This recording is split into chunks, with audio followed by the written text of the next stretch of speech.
कराची में ट्रैफिक हादसात से अमवात का सिलसिला थम न सका। कारसाज में कार उलटने से एक ड्राइवर जाँ बहक और 2 खवातीन शदीद जख्मी हो गईं। पुलिस के मुताबिक हादसा तेज रफ्तारी के सबब पेश आया। कराची में 2025 में मुख्तलिफ ट्रैफिक हादसात में जाँ बहक अफराद की तादाद 238 से जायद हो चुकी है।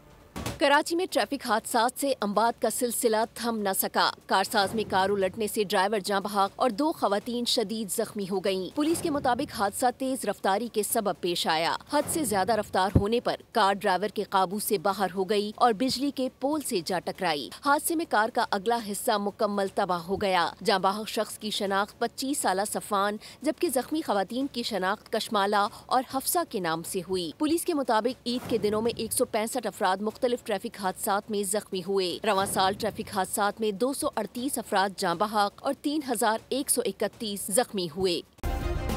सब्सक्राइब करें और बेल दबाएं ताकि कोई खबर रह न जाए।